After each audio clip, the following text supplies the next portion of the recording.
ಬಸವಾದಿ ಶರಣರ ನೆಲೆ ಬಸವ ಬೀಡು, ಬಸವ ನೆಲೆ, ಬಸವ ಬಸವ ಬಸವ ಎನ್ನುತ್ತಾ ಬಸವನ ಉಡಿಗೆ ಇಂದು ಧಾನ್ಯಗಳ ಸುರಿಮಳೆಯನ್ನು ನೀಡುವುದರ ಮುಖಾಂತರ ಬಸವಾದಿ ಶರಣರ ಬೃಹತ್ ಹಿಂದೂ ಸಮಾವೇಶ ಉದ್ಘಾಟನೆಗೊಳ್ತಾ ಇದೆ.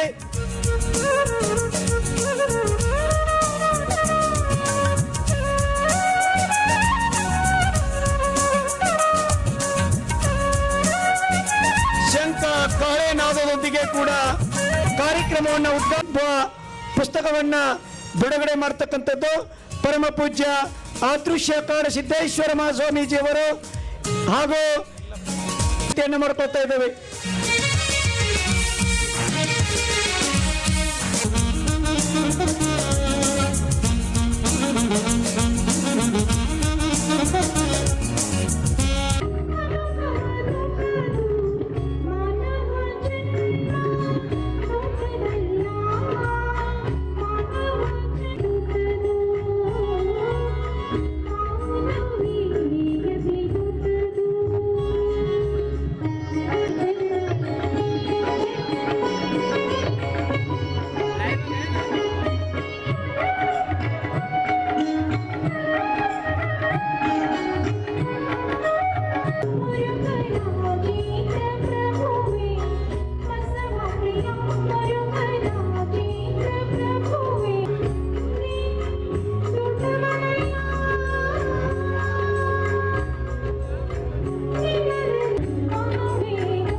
ಒಂದು ಬಶಿರ ಬಡಿದೊಡೆ ವಿಷವೇರಿತ್ತಯ್ಯ ಪಾದ ಮಸ್ತಕಕ್ಕೆ, ಹಸಿವಿಗನ್ನವನಿಕ್ಕೆ ವಿಷವನಿಳುಹಬಲ್ಲಡೆ ವಸುದೆಯೊಳಗಾತನೇ ಗಾರುಡಿಗ ಕಾಣ ರಾಮನಾಥ.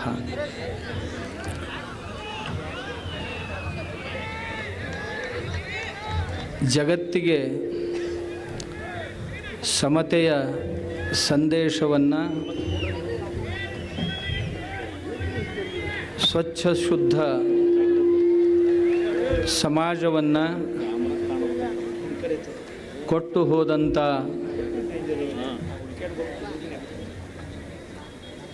ದಿಟ್ಟ ಯೋಗಿ ಜಗದ್ಗುರು ಬಸವೇಶ್ವರರ ಶ್ರೀ ಸನ್ನಿಧಿಗೆ ವಂದಿಸುತ್ತಾ, ಮಾದಾರ ಹರಳಯ್ಯನವರಿಂದ ಹಿಡ್ಕೊಂಡು ಮರಳು ಶಂಕರ ದೇವರವರೆಗೆ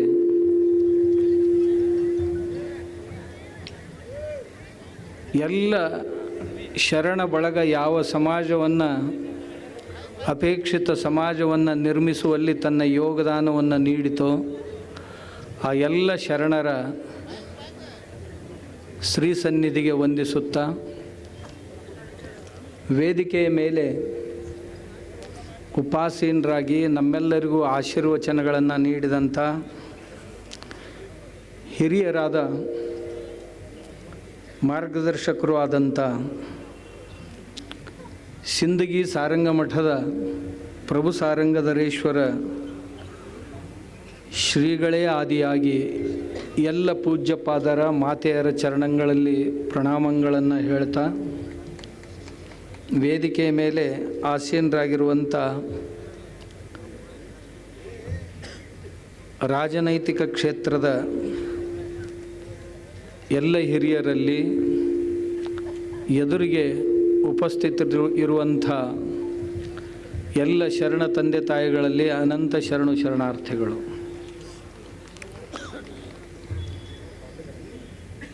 ಇದರೊಳಗೆ ಇದನ್ನೊಂದು ಸ್ವಲ್ಪ ಸೌಂಡ್ ಕಡಿಮೆ ಇಡಪ್ಪ, ಕಡಿಮೆ ಇಡು.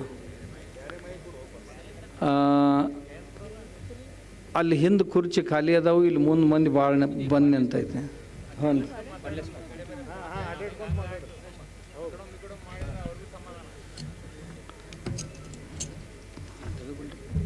ಹಾಂ ತೆಗೆದ್ರೆ ಆಗ್ಬೋದು. ಕೇಳಿಸ್ತದೆ. ಹಲೋ.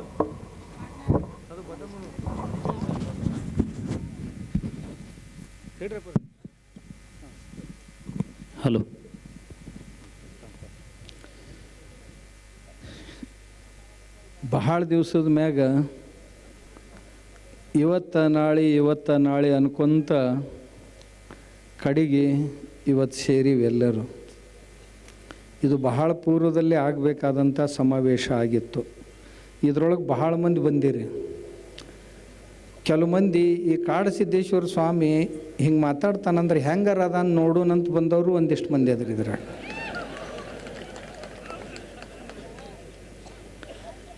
ಎಷ್ಟು ದಿಟ್ಟಾಗಿ ಮಾತಾಡ್ತಾನಂದ್ರೆ ನೋಡೋಣಂತ ಬಂದಿರಿ ಕೆಲವು ಮಂದಿ. ಇನ್ನು ಕೆಲವು ಮಂದಿ ಕಾಡಸಿದ್ದೇಶ್ವರ ಸ್ವಾಮಿಗಳು ಇಂಥ ಚಲೋ ಕೆಲಸ ಮಾಡ್ತಾರೆ, ಇದರೊಳಗೆ ಸಹಭಾಗಿ ಆಗ್ಲಿಕ್ಕಂದ್ರೆ ಇನ್ನು ಮತ್ಯಾವ ಪಾಪದಾಗ ಸಹಭಾಗಿ ಆಗೋದು, ಹೋಗೋಣ ಅಂತ ಬಂದವರು ಕೆಲವು ಮಂದಿ ಐತಿ. ಇನ್ನು ಕೆಲವು ಮಂದಿ ಹೆಂಗಂದ್ರೆ ಮನ್ಯಾಗ ಹೆಣ್ಮಕ್ಳು ಕಳಿಸ್ಕೊಟ್ಟಾರಂತ ಬಂದವರು ಕೆಲವು ಮಂದಿ. ಹೆಚ್ಚಿಸ್ಬೇಡ, ಬ್ಯಾಡ, ಇದನ್ನ ಹೆಚ್ಚು ಮಾಡಬೇಡ, ಅಷ್ಟೇ ಇಟ್ಬಿಡು. ಮನ್ಯಾಗ ಅವುಗಳಿರ್ತಾರೆ, ಅವ್ರು ದಿನ ಕೇಳ್ತಿರ್ತಾರೆ, ಎಲ್ಲರೂ ಸೋಷಿಯಲ್ ಮೀಡ್ಯಾದಾಗ ಅದು ನೋಡ್ತಿರ್ತಾರೆ. ಮನೆ ನಾವು ನೋಡ್ಕೋತೀವಿ, ಇವತ್ತೊಂದು ದಿವ್ಸ ಹೋಗ್ನಿ ಅಲ್ಲಿ ಅಂತ ಕಳಿಸ್ಕೊಟ್ಟಾರ. ಹಂಗೆ ಬಂದು ಎತ್ತುಗಳು ಭಾಳ ಅದಾವ ಇದ್ರಾಗ. ಇನ್ನು ಕೆಲವು ಜನ ಯುವಕರು ಏನದಾರ, ಇಷ್ಟು ಮಂದಿ ಅಪ್ಪಗಳು ಬಂದಾರ, ಎಲ್ಲರದು ದರ್ಶನ ಆಕ್ಕೈತಿ, ಎಲ್ಲರದು ಮಾರ್ಗದರ್ಶನ ಆಕ್ಕೈತಿ. ಮತ್ತು ನಾವು ನಮ್ಮ ಧರ್ಮ ಉಳ್ಸಕ್ಕೆ ಹೋಗಲಿಲ್ಲ ಅಂದ್ರೆ ಏನು ಮಸೀದಿಗೆ ಹೋಗಿ ನಮಾಜ್ ಮಾಡೋದೈತೇನೋ ಅಂತ ತಿಳ್ಕೊಂಡು ಈ ಸಮಾವೇಶಕ್ಕೆ ಬಂದವರು ಬಹಳ ಮಂದಿ ಅದೀರಿ. ನಿಮ್ಮೆಲ್ಲರಿಗೂ ತುಂಬ ಹೃದಯದ ವಂದನೆಗಳು. ಎಲ್ಲ ಪೂಜ್ಯರು ಮಾತಾಡ್ಯಾರ. ಮೊದಲನೇದ್ದು, ಬಬಲೇಶ್ವರದಾಗ ಯಾಕೆ ಈ ನಮ್ಮ ಅಣ್ಣಗಳೇನು ಮುಂದೆ ನಿಂತಾರಲ್ಲ, ಅವರು ಜನಪ್ರತಿನಿಧಿಗಳು. ಇವರೆಲ್ಲರೂ ಮಂದಿ ಮನಸ್ಸಿನೊಳಗೆ ಏನು ಪ್ರಶ್ನೆ ಇರ್ತಾವೆ ಅವನ್ನೆಲ್ಲ ಅವ್ರು ನಮಗೆ ಕೇಳ್ತಾರೆ. ಕೇಳಿ ಉತ್ತರ ಕೊಡುವಂಥ ಜವಾಬ್ದಾರಿ ಅವ್ರ ಮೇಲೆ ಇರ್ತೈತಿ. ಹೊಕ್ಕಿರಪ್ಪ, ಆ ಎಲ್ಲರನ್ನೂ ಕೇಳ್ರಿ ಬಬಲೇಶ್ವರದಾಗ ಯಾಕೆ. ಅದಕ್ಕೆ ನಮ್ಮ ಪೂರ್ವದಲ್ಲಿ ಬಹಳ ಮಂದಿ ಮಹಾತ್ಮರು ಉತ್ತರನೂ ಕೊಟ್ಟಾರ. ನಾವೇನು ಎತ್ಕೊಂಡವ್ರು ಕೂಸಪ್ಪ, ಯಾರು ಕರೀತಾರೆ ಅವ್ರಂತೇಳಿ ಹೋಗ್ತೀವಿ. ಅದಕ್ಕೆ ಇಲ್ಲಿಯವ್ರು ಬಾ ಅಂದರು, ಇಲ್ಲಿ ಬಂದೀವಿ ಅಷ್ಟೇ. ನೀವೇನು ತಿಳ್ಕೊಂಡ್ರಿ, ಯಾರನ್ನಾರ ಹಣ್ಯಾಕೆ ಬಂದೀವಿ ಅಂತಾರೇನು? ನಿಮ್ಮ ಕಿವಿ ಅದರ ಸಲುವಾಗಿ ಭಾಳ ನಿಗರಿ ಕುಂತಿರ್ತಾವೆ. ಅವನು ಹಣ್ಯಾಕೆ ಬಂದಾರೇನು, ಇವನು ಹಣ್ಯಾಕೆ ನಾವು ಯಾರನ್ನೂ ಹಣ್ಯಾಕೆ ಬಂದವ್ರಲ್ಲ ಶಿವಯನ್ಮ. ದೇವ್ರು ಹಣಿತಾನೆ, ಯಾರನ್ನ ಹಣಿಬೇಕು ಅವ್ರನ್ನ, ನಾವು ಹಣಿಯವ್ರಲ್ಲ. ನಾವು ದೇವರಲ್ಲಿ ಪ್ರಾರ್ಥನಾ ಮಾಡ್ಕೊಳ್ಳೋರು. ಎಲ್ಲ ನಮ್ಮ ಜನಸಾಗರ ಬಂದೈತಿ. ಬಸವಾದಿ ಶರಣರು ಹಿಂದೂ ಬೃಹತ್ ಸಮಾವೇಶ ಅಂತ ಹಿಂಗ್ಯಾಕೆ ಹೆಸರು ಕೊಟ್ರಿ ಅಂತೂ ನಮ್ಮನ್ನು ಕೇಳ್ಯಾರ ನಮ್ಮ ಅಣ್ಣಗಳೆಲ್ಲರೂ. ಮತ್ತೇನು ಹಿಂದೂ ಸಮಾವೇಶ ಅಂದ್ರೆ ನಡೀತಿತ್ತಲ್ಲ, ಬಸವಾದಿ ಶರಣರು ಇದು ಏನು ವಿಚಿತ್ರ ಅನ್ನಿಸ್ತೈತ್ರಿ ನಮ್ಗೆ ಅಂತಂತಾರೆ. ಯಾಕಂದ್ರೆ ಬಸವಾದಿ ಶರಣರ ಮ್ಯಾಗ ಕೆಲವು ಮಂದಿ ಪೇಟೆಂಟ್ ಮಾಡ್ಕೊಂಡಾರ. ಅವ್ರ ಬಗ್ಗೆ ನಾವು ಅಷ್ಟ ಮಾತಾಡೋರು, ಜಗತ್ತಿನಾಗ ಮತ್ತೊಬ್ಬರಿಗೆ ಯಾರಿಗೆ ಅವ್ರ ಮ್ಯಾಗ ಅಧಿಕಾರ ಇಲ್ಲ ಅನ್ನುವಂಥ ಒಂದು ತಿಳುವಳಿಕೆಯನ್ನು, ತಪ್ಪು ತಿಳುವಳಿಕೆಯನ್ನು ಸಮಾಜದೊಳಗೆ ನಿರ್ಮಾಣ ಮಾಡ್ಯಾರ. ಆ ತಪ್ಪು ತಿಳುವಳಿಕೆಯನ್ನು ತೆಗೆದು ಹಾಕುವ ಸಲುವಾಗಿನ ಬಸವಾದಿ ಶರಣರ ಬೃಹತ್ ಹಿಂದೂ ಸಮಾವೇಶ ಇದು. ಯಾಕಂದ್ರೆ ಬಸವಾದಿ ಶರಣರು ಯಾರ ಅಪ್ಪನ ಸೊತ್ತು ಅಲ್ಲ. ಒಂದ ಮಾತ 10 ಸಾರಿ ಮಾತಾಡಿದ ಕೂಡಲೇ ನಾವು ಅದರ ಮಾಲೀಕರಾಗ್ತೀವಿ ಅಂತ ದಯವಿಟ್ಟು ಯಾರೂ ಭಾವಿಸಬಾರ್ದು. ಯಾರ ತತ್ವಗಳು ಜಗತ್ತಿಗೆ ಜಗನ್ಮಾನ್ಯ ಆಗ್ತಾವು ಅವರು ಎಲ್ಲರಿಗೂ ಅಷ್ಟೇ. ಬಸವಣ್ಣವರ ಮತ್ತು ಶರಣರ ತತ್ವಗಳು ಜಗನ್ಮಾನ್ಯ ತತ್ವಗಳಾಗಿರೋದ್ರಿಂದ ಅವ್ರು ಯಾರೂ ಶರಣರು ತಮ್ಮ ಸ್ವತಂತ್ರ ಅಸ್ತಿತ್ವವನ್ನು ತೋರಿಸುವಂಥ ಪ್ರಯತ್ನವನ್ನು ಎಂದೂ ಮಾಡಿದವರಲ್ಲ. ನಮ್ಮ ಹಿಂದೂ ಸಮಾಜದ ಒಂದು ಭಾಗವಾಗಿಯೇ ಇದ್ದಂಥವರು. ಇನ್ನು ಮತ್ತೆ ಪ್ರಶ್ನೆ ಬಂತು ಏನಂತ, ಬಸವಾದಿ ಶರಣರು ಹಿಂದೂಗಳು ಹೆಂಗೆ? ಯಾಕಂದ್ರೆ ಒಂದೇ ಮಾತ 10 ಸಾರಿ ನಾವು ಸಾಲಿಗೆ ಹೋಗಾಗ ಹೈಸ್ಕೂಲ್ದಾಗ ಸಂಸ್ಕೃತ ಕಲ್ಯಾಗ ಒಂದು ಕಥೆ ಬರ್ತಿತ್ತು ನಮಗೆ. ಏನಂತ, ಒಬ್ಬ ಕುಂಬಳಕಾಯಿ ಹೊತ್ಕೊಂಡು ಹೊಂಟಿದ್ನಂತ. 4 ಮಂದಿ ಠಗ್ಗರು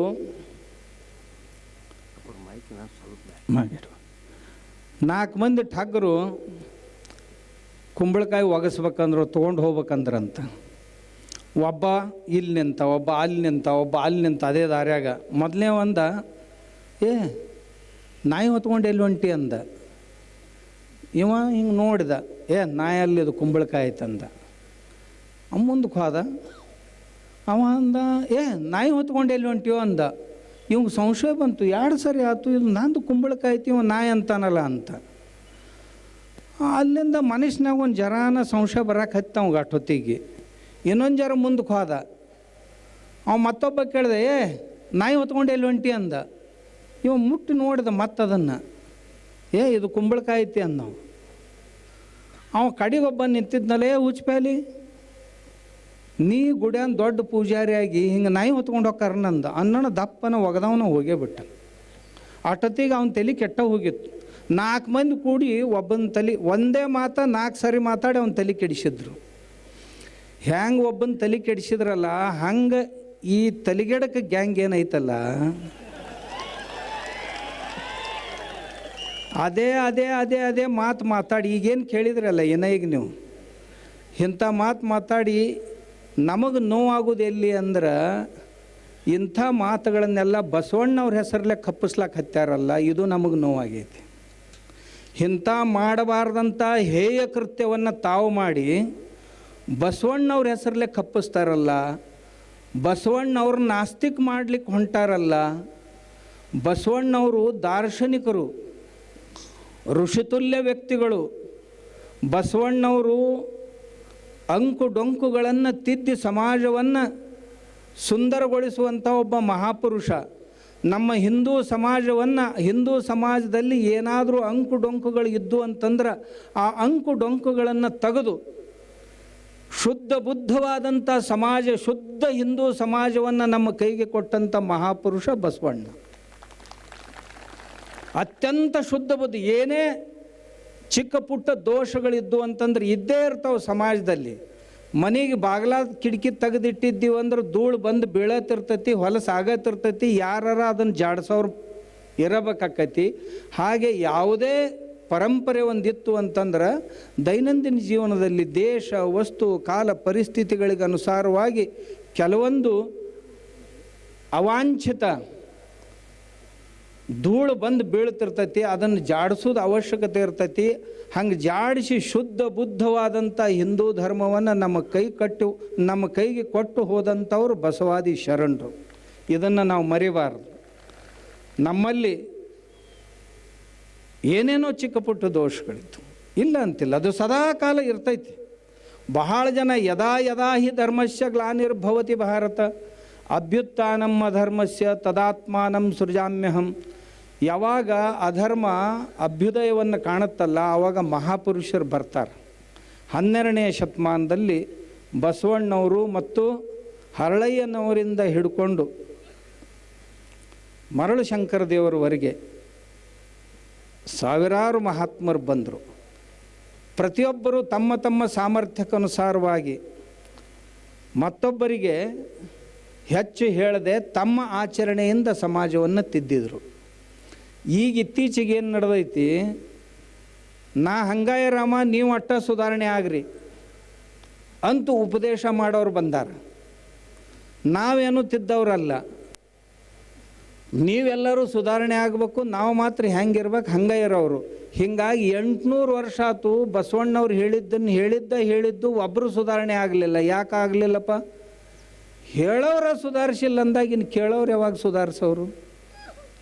ಇದು ಸಮಸ್ಯೆ ನಮ್ಮದು.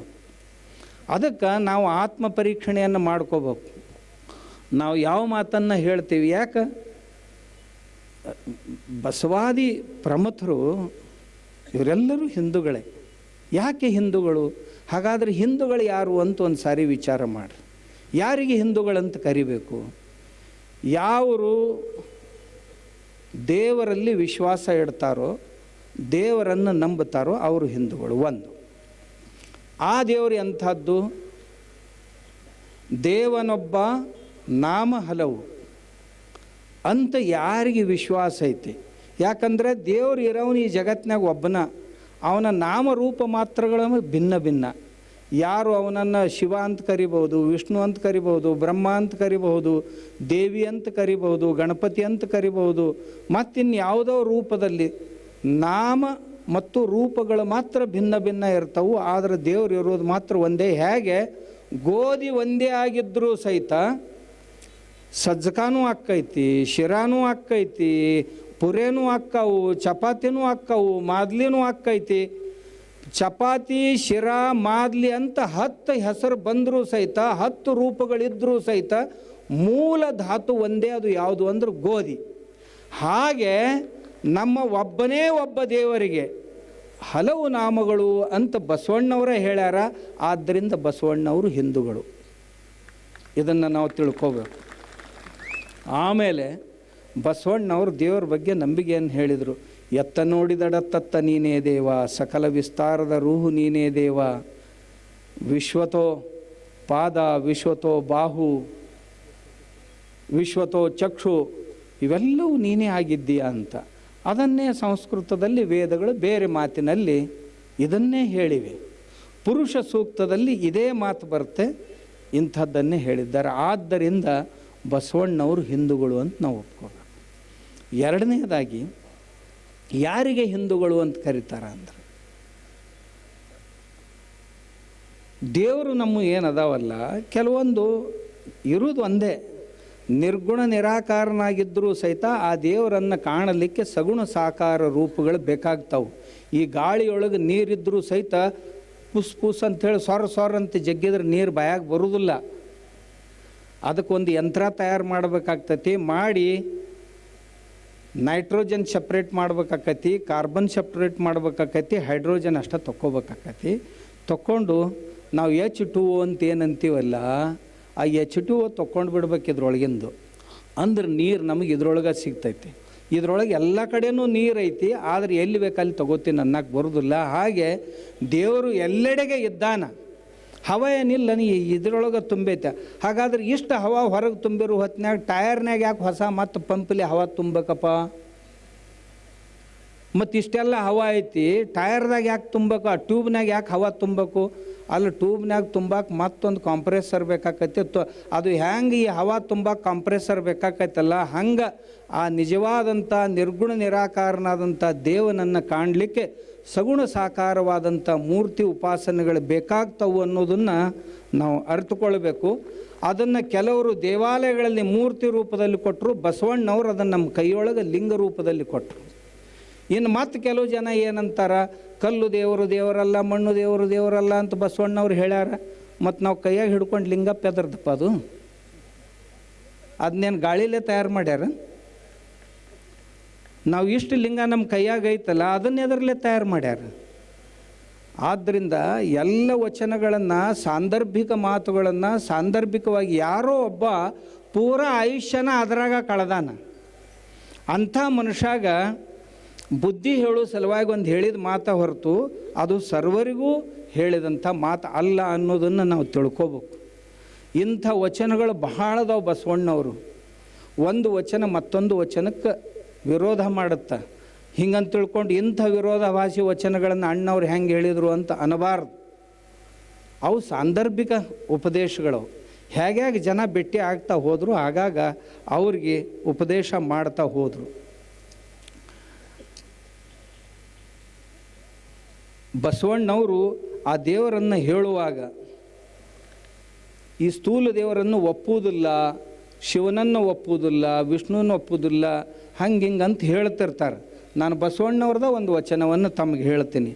ಕಾಳಿಯ ಕಂಕಾಳದಿಂದ ಮುನ್ನ, ತ್ರಿಪುರ ಸಂಹಾರದಿಂದ ಮುನ್ನ, ಹರಿ ವಿರಂಚಿಗಳಿಂದ ಮುನ್ನ, ಉಮೆಯ ಕಲ್ಯಾಣದಿಂದ ಮುನ್ನ, ಮುನ್ನ ಮುನ್ನ ಮುನ್ನ ಅಂದಿಂಗೆಳೆಯ ನೀನು, ಹಳೆಯ ನಾನು, ಮಹಾದಾನಿ ಕೂಡಲ ಸಂಗಮ ದೇವ. ಬಸವಣ್ಣವ್ರು ಇದ್ರೊಳಗೆ ಎಲ್ಲ ಸ್ಪಷ್ಟ ಹೇಳಿಬಿಟ್ಟಾರ. ಒಬ್ಬವ ರುಂಡಮಾಲೆ ಹಾಕ್ಕೊಂಡಿದ್ನಂತ. ಅದರಾಗ ಮಹಾತ್ಮರು ಬಸವಣ್ಣವರು ಹೇಳುವ ದೃಷ್ಟಾಂತ ಏನು ಅಂತಂದ್ರೆ, ಇದು ಕಾಳಿದಪ್ಪ, ಇದು ವಿಷ್ಣುಂದಪ್ಪ, ಇದು ಇಂದ್ರಂದಪ್ಪ ಅಂತ ಗುರುತಿಸ್ತಿದ್ರಂತ. ಅವೆಲ್ಲವುಗಳಿಗಿಂತಲೂ ಮುನ್ನ ಇರುವಂಥ ದೇವರು ಒಬ್ಬನೇ. ಆ ಎಲ್ಲಕ್ಕೂ ಮೂಲನಾದಂಥ ದೇವರು ನೀವು ಒಬ್ಬನೇ. ಆದರೆ ಇವುಗಳನ್ನು ನಾವು ನಮ್ಮ ಜನರು ತಮಗೆ ಹೇಗೆ ಬೇಕು ಹಾಗೆ ಬಳಸ್ತಾ ಬಂದಿದ್ದಾರೆ ಅನ್ನುವಂಥ ಮಾತನ್ನು. ಇಷ್ಟೇ ಅಲ್ಲ, ಶಿವನ ಚಮತ್ಕಾರವನ್ನು ಸಹಿತ ಬಸವಣ್ಣವ್ರು ಹೇಳಿದ್ದಾರೆ. ಏನಂತ? ಹರನ ಕೊರಳಲ್ಲಿಪ್ಪ ಕರೋಟ ಮಾಲೆಯ ಶಿರದ ಲಿಖಿತವ ಕಂಡು ಮರಳು ತಂಡಗಳು ಓದಿ ನೋಡಲು, ಇವನು ಅಜ, ಇವ ಹರಿ, ಇವ ಸುರಪತಿ, ಇವ ಧರೀಂದ್ರ, ಇವನಂತಕನೆಂದು ಹರುಷದಿಂದ ಸರಸವಾಡಿತ್ತ ಕಂಡು ಹರಮುಕುಳಿತನಾಗಿ ನಕ್ಕ ನಮ್ಮ ಕೂಡಲ ಸಂಗಮ ದೇವ ಅಂತ 537ನೇ ವಚನ ಇದು ಬಸವಣ್ಣವ್ರದ್ದು.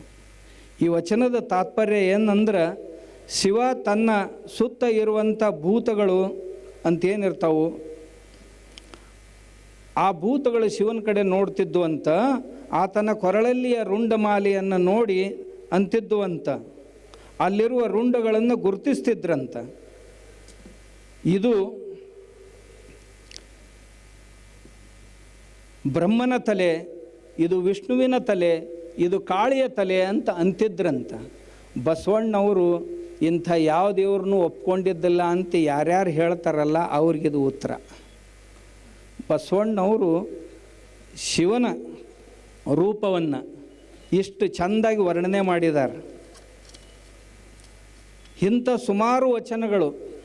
ಆಮೇಲೆ ಇನ್ನೂ ಮತ್ತೇನು ಹೇಳ್ತಾರೆ ಬಸವಣ್ಣವ್ರ ಕುರಿತು ಅಂದ್ರೆ, ಬಸವಣ್ಣವರು ವೇದಗಳನ್ನು ಒಪ್ಪೋದಿಲ್ಲ ಅಂತ ಹೇಳ್ತಾರೆ. ಬಸವಣ್ಣವರು ಇಂಥ ಈ ಎಲ್ಲ ಗುಡಿಯ ದೇವಾಲಯಗಳನ್ನು ದೇವರುಗಳನ್ನು ಒಪ್ಪೋದಿಲ್ಲ ಅಂತ ಹೇಳ್ತಾರೆ.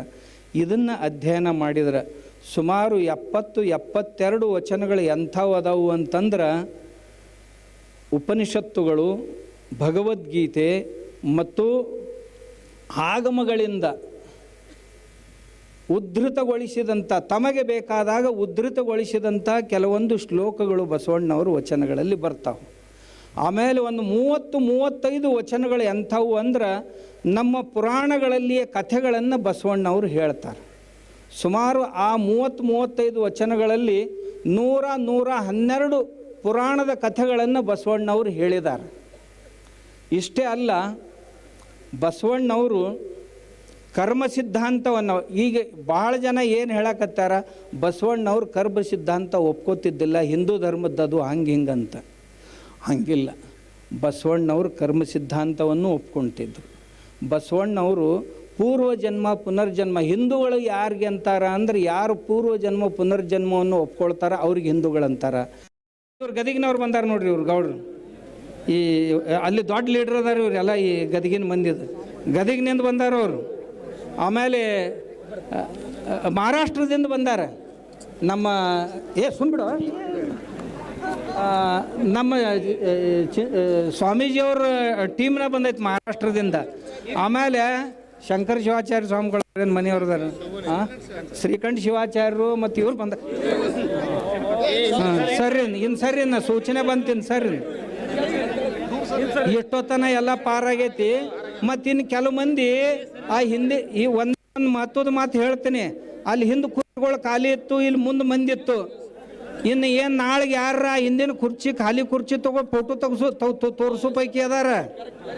ಯಾಕಂದ್ರೆ ಇದ್ರ ಬಿಸಿಲಿರೋದ್ರಿಂದ ಅದು ಕಾಣಂಗಿಲ್ಲ ಅಂತ ತಿಳ್ಕೊಂಡು ನೀವೆಲ್ಲ ಮುಂದೆ ಬಂದ್ರಿ, ಮುಂದೆ ಕೂತ್ರಿ, ಮಗ್ಗಲ್ ನಿಂತ್ರಿ. ಆದ್ದರಿಂದ ಜನರಿಗೇನು ಕಡಿಮೆ ಇರಲಿಲ್ಲ. ಎಲ್ಲಕ್ಕೂ ಮಿಗಿಲಾಗಿ ನಮ್ಮ ಪೊಲೀಸ್ ವಿಭಾಗದವರು ಬಹಳ ತುಂಬ ಸಹಕಾರ್ಯ ಮಾಡಿದರು. ಎಲ್ಲ ಇಲಾಖೆಯವರು ಸಹಕಾರ್ಯ ಮಾಡಿದ್ರು. ಯಾವ ನೀನು ಇದ್ದೇನೆ ಇದ್ರಾಗ? ಇದ್ಲೇವ ನಮ್ಮ ಇಂದಿರಾ ಗಾಂಧಿ ರೀ ಕಿ ಅಮ್ಮ. ಈ ಅಮ್ಮನಿಗೆ ಹೆಂಗೈತೆ ದೊಡ್ಡದು. ಈ ಅವ್ವಗಳು ಒಂದು 20-30 ಮಂದಿ ಅವ್ವಗಳು ನಮ್ಮ ಮ್ಯಾಗ ಕೃಪಾ ಮಾಡಿ. ನಮ್ಮ ಅವ್ವಗಳು ಅವರೆಲ್ಲರೂ, ನಾ ಎಲ್ಲರಿಗೆ ನಮ್ಮ ಅವ್ವನ ಅಂತೇನೆ ಅವರಿಗೆ. ಈ ಅವ್ವಗಳೆಲ್ಲರೂ ಬಂದರು, ಅಜ್ಜಗಳೆಲ್ಲರೂ ಬಂದರು. ಆದ್ದರಿಂದ ಎಲ್ಲರಿಗೆ ತುಂಬ ಹೃದಯದ ಧನ್ಯವಾದ. ಯಾರ ಹೆಸರು ಉಳಿದಿತ್ತಂದ್ರೆ ಕ್ಷಮಿಸ್ಬೇಕು. ಇಲ್ಲಿವರೆಗೆ ಹೇಳ್ತೀನಿ, ಯಾಕೆ ತಾಪ್ ಮಾಡ್ಕೋತಾರೆ? ಸಮೂಹ ಮಾಧ್ಯಮದ ಅವರಿಗೆ ಕೋಟಿ ಕೋಟಿ ಧನ್ಯವಾದಗಳು ಹೇಳುತ್ತಾ, ಹಾಗೆ ಪೊಲೀಸ್ ಇಲಾಖೆಯವರಿಗೆ ಕೋಟಿ ಕೋಟಿ ನೀವು ಮಾಡ್ರಿ ಬ್ಯಾಡ್ರಿ ಈಗ ನಮಗೆ ಬಂದಾಗ